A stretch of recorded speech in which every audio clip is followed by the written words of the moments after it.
Thanks for that, Julie. Hi, everybody. I hope you can hear me down the back. My name is Jennifer Pollard, and over the years I have proudly, excuse me, I'll stand on this side of the line on the floor. I've proudly come to be known as the kids coach. As well as a wife, I am mother to two beautifully boisterous boys, as I like to call them, and you'll see them up here on the screen in a moment. There they are, my boys. They certainly keep me on my toes and challenge me to practice what I preach on a daily basis, sometimes less successfully than I would like. And I'm really excited to be here with you guys this evening to share with you and to talk with you about a topic that I consider to be quite important and something that I think often doesn't get enough priority. And that is emotional intelligence and teaching children the skills that they need to manage those intense emotions as they navigate the ups and downs of everyday life. So, anger. It's one of the most intense, challenging, and difficult emotions that we will really have to come to grips with.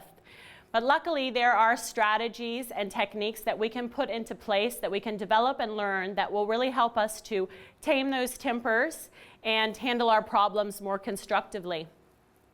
This evening, I'm going to share with you guys a strategy that I use quite often in my coaching with children, and it's also a strategy that I have embedded in my Angry Birds and Cool Kids course.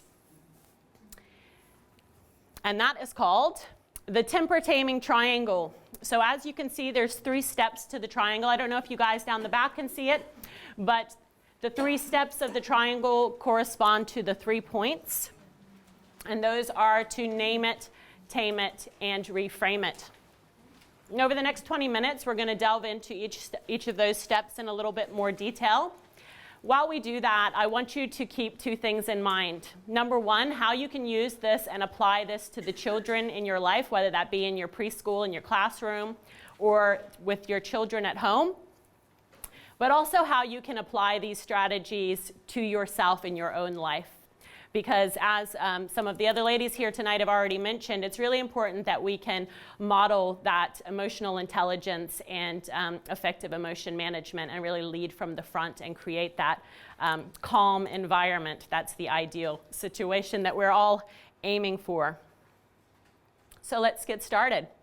Step 1 is to name it, and that involves 3 things: to recognize, label, and rate the intensity of our emotions. And that all starts with that self-awareness. Every emotion has a physical aspect to it, and we want to be able to help our children to identify and recognize what some of those physical sensations that are associated with our emotions are, to be able to differentiate between what it feels like in our body to feel calm and relaxed and what it feels like in our body when we're stressed, upset, or angry. So a good question to ask is, what's happening in your body when you're getting angry? As you can see, this little boy on the screen here, he's pretty angry right now, and we'd most likely want to give him a bit of a wide berth. Although some of you might be brave enough and you might want to get in there and give him a little cuddle. I don't know if I would be quite that brave. Some of the things that we might notice within ourselves when we're experiencing anger is that our heart rate might increase. We might notice that our muscles become tense. We can see by the picture that the little boy's jaw, teeth, and fists are all, they're all balled up and tightened. We might notice that our face becomes hot and that our body temperature has risen. We might get a dry mouth, and there's going to be different feelings that we experience. Obviously, there's going to be some individual variation between each one of us, but it's really that first step is being able to be able to identify those things. From there, we can help them to really label and attach some feeling words to that. So what words best describe how you're feeling? Are you irritated? Are you annoyed? Are you frustrated? Are you angry, or are you furious? So we want to help children to develop a real feelings vocabulary, to give them those tools and that language so that they can understand what they're experiencing. They can recognize that in others as well. And that's also going to help reduce their communication frustration. They're going to have those words to be able to describe and explain and communicate those feelings to others. And the more they can do that, the more that they're able to really express themselves. The words that we use to describe our feelings, they reflect the intensity of our emotions. But I like to take that a step further and get children to rate their feelings on a scale of 1 to 10. And this, as you can see up here on the board, is something that I call the temperature gauge. So to rate their temperature from 1, which is when they're feeling cool, calm, and collected, and they're really good to go. They know that that frontal lobe is really switched on, and they've got that good decision-making faculties about them. To number 10, when we're ready to absolutely erupt and explode, and we've pretty much lost all control by that stage. So we don't really want to be getting up into that zone. We want to try and deal with our feelings and emotions and bring them down a notch before we get to that level. Now there's a couple ways that we can use this temperature gauge, and obviously the ideal is to teach children to be able to use that independently. But that's going to take some time, and it's going to take a fair amount of guidance. But having this resource available means that we have a strategy to do that. Another way that we can use this temperature gauge as a teacher or as a parent is that it enables us to take a little bit of a snapshot. So we can have a look at the situation, we can assess the child really quickly and go, okay, this is where their temperature is at the moment, and that's going to help us to decide how we approach that situation. We can also use that to assess an interaction between 2 or more children, and that will let us know whether we can kind of take a step back, they've got this under control, and let them navigate their way through it, or whether we might need to step in and provide some guidance and assistance to them. The third way that we might want to use this temperature gauge is to keep an eye on our own temperature. And that's actually really important, because when we are met with a child who's struggling with their anger and frustration, and they're up here, quite often we will react and respond in the same way. And what happens is we both start elevating, and we're bringing that temperature up to where we're starting to get into that danger zone. We don't really want to be going head to head with our children. And we know that that's going to lead us into an eruption. Obviously, if we can keep our temperature down and keep an assessment of where we're at, it enables us to keep that little bit of distance from the outburst or the tantrum, and to create that calm environment that's going to keep that child safe. Obviously, I have 2 boys of my own, and I know that that can sometimes be easier said than done. And so this tool, again, can really help us to realize that maybe we need to take that step back. So if we notice that our temperature is starting to get up there, or we notice that our child's temperature is starting to get up there, that's a real sign to us that we need to take a time out and maybe take a little step back from that. That takes us into step 2 of the triangle, which is to tame it. And that's really when we want to press pause, create a break and play, and go to our opposite sides of the ring, kind of like a couple of boxers. We're going to back off here. Okay, so you might need to take a minute or 5 to really cool down and regain your composure. Now, often timeout is used as a form of punishment or as a consequence for misbehavior, and I just really wanted to clarify and make you guys aware that that's not how we're using timeout here. Timeout is really providing the time and the space that we need to really bring those temperatures down. It's important that children understand that they're not being punished for experiencing their emotions. Granted, they may be expressing those emotions in inappropriate and destructive ways, and that's something we're going to want to deal with, but this is not the time to do it. Right now, we just need to concentrate on bringing that temperature down and really regaining that cognitive control in ourselves and helping our children to do that too. We know that when someone is in the grips of that fight or flight response, when they're reacting emotionally, that they're not able to really comprehend and engage in some serious discussion about that behavior. And so I encourage you to resist the urge to negotiate, compromise, try to problem solve, or even impose consequences at this stage. We'll wait until step 3 when everyone is calm, cool, and in control. So people often ask me, how long should a timeout be for? And I think that question in and of itself reflects the use of timeout as a form of punishment or a consequence. And I really want to just reiterate that that's not how we're using the timeout here. And so when we realize that using timeout as that real space to bring those temperatures down, then the answer becomes clear for as long as we need to truly bring that down. And for us adults, saying, you know, a minute for each year of our age, most of the time we don't really have that luxury. We need to get ourselves under control pretty quickly. And I'll share a strategy that I use for myself with you on how to do that in a few minutes. So how are we going to tame those temperatures? One way that we can do it is to use our cool tools. And there's a whole range of cool tools we can use. I brought a couple of things here with me, like stress balls and various other interesting contraptions. But we don't really need any of this fancy stuff. We can simply count backwards from 10, 20, or 100. We can listen to some relaxing music. This is not the time to be turning on our death metal full volume. That's going to elevate us and raise our temperature more, and that's definitely not what we want. We can do some stretching and just even, you know, a lot of these coloring in books for adults have become really popular now, and that is a really good way that we can sort of distract our mind and relax a bit, and that's really what we're trying to do here, is to just bring that down a little bit by using a little bit of distraction. One of my favorite techniques to use is something that we have with us all the time, and that's diaphragmatic or belly breathing. And our breath is really the fastest and only direct way that we have to communicate with our autonomic nervous system and really communicate to our mind and our body that it's okay to switch from that fight or flight mode into that calm mode and turn back on those problem-solving centers of our brain, that it's safe for us to do that. Who here has used belly breathing either themselves or with children before? Okay, a few of you. I'll demonstrate it really quickly so that those of you who haven't used that know how that works. So I want you just to take a second to recognize how you're breathing at the moment, and many of you will notice that you might be breathing quite shallowly. And now I want you to adjust yourself in your chairs and sit up a little bit straighter. And I'd like you to put one hand on your chest and the other hand on your tummy button.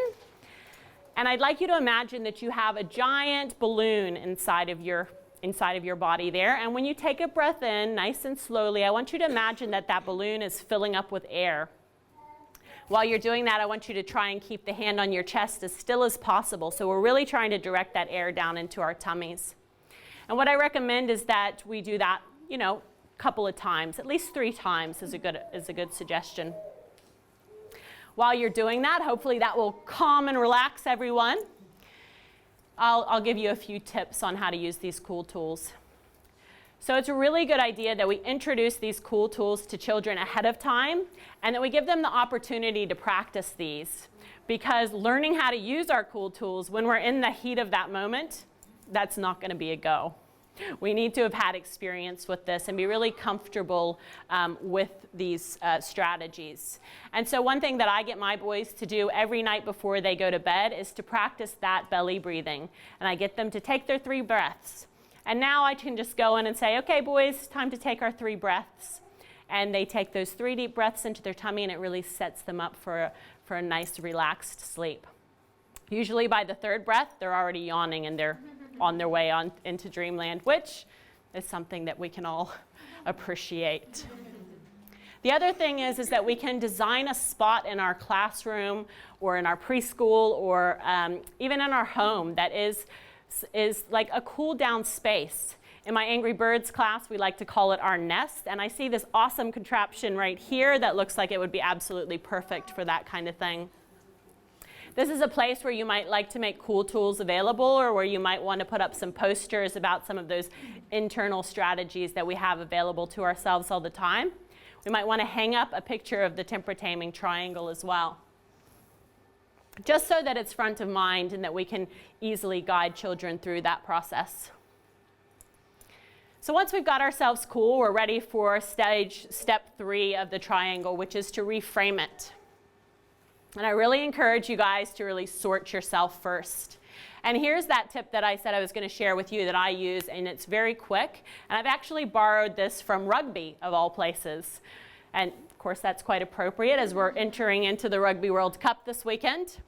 Obviously, not being from here, this is a sport that's unfamiliar to me, but this has been something that I found really, really helpful. So it's called pause, set, engage. And this is what rugby players do when they're entering into the scrum. They take that moment to stop and think about what they're going to do and do it with intention before they actually interact and engage with each other. Obviously, that keeps all of the team safe, and it also means that they're going to be more effective when they actually do engage with that. So they pause, they set, and then they engage. And so I encourage you to work the triangle yourself. If you've been upset in that interaction with that child, then you want to make sure that you're calm. You want to make sure that you have got a positive perspective and that you have a game plan of how you're going to approach the situation when you come back together. Now, we don't always have to separate ourselves from our child when we're in timeout. Specifically, if they're a younger child, we might want to stay with them in that zone if we can keep ourselves calm during that process. But nonetheless, we would still want to be thinking through these things in our own head. Again, we want to look beyond that behavior.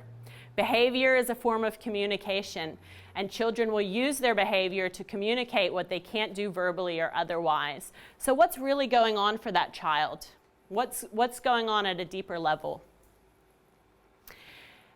And then we want to also set our intentions before we re-engage, before we go back in there, and think about what it is that we actually want to achieve and what outcome we want to get, what lesson we might want to gain from this experience. Once we've done that, it's time to talk. So it's really important that we can use this as a learning curve. We're adults, we still struggle with our emotions at times, and we're still learning how to handle these. We can expect that children are going to have some pretty big ups and downs with this, and that this is how they're going to learn. And so if we can use it and see it in this way, it's really going to help us. There's that temptation to come in and quickly go start talking about that problem and focus on what happened. But I really encourage you to wait on that one. When we come back with that child, we want to really acknowledge and praise them for using those cool tools to bring that temperature down and to bring their anger into a much more controllable and manageable level. Really give them credit for that, because that's no mean feat. They've done an amazing job doing that. We also want to acknowledge the child's feelings and start to connect with them and let them know that we are trying to understand and that we're here to listen and connect with their experience. We can use that temper taming triangle to help us do that. That's going to help them to express themselves to us, and it's also going to help them to process their own emotions and learn from what happened. So talk through that triangle. This is also a good time to clarify any expectations that we have for the appropriate expression of anger. To say, this is the appropriate way to do that. You know, kicking holes in the wall or punching your brother in the face, that's not the best strategy to use. This is also the time that we might apply any consequences that are appropriate for the inappropriate expression of that anger. Before we go away, this last step of reframe it is to help the child rethink the situation in a more constructive way. So we might ask the child, how else can we think about this situation? We really want to help them to replace that hot thinking with more cool thinking, to move from focusing on the problem to moving on to solutions. We can follow that by asking them, well, what should we do now? So we're focusing on moving forward. How are we going to move past this in a positive way? This will usually involve an apology. It may require them to fix some of the problems that were created, and also to plan on moving forward and what they're going to do next so that they can take those lessons with them and then move forward in a positive way and get on with their day so that they're not carrying all of that frustration and negative energy that may have occurred in that situation with them. So that's the temper taming triangle. The more that we use this and guide our children through this, the more that's going to become something that they have at their own disposal to use when they need it. I'm Jennifer Pollard, the Kids Coach, and I just want to say thank you to KidsLink and to Chrysalis Preschool for hosting us on this awesome evening and allowing us to talk about something that's a really important topic. If you'd like any more information about the work I do or more support in terms of helping out with helping children to develop these skill sets, you can find me at thekidscoach.co.nz or on my Facebook page. Thanks very much, everybody.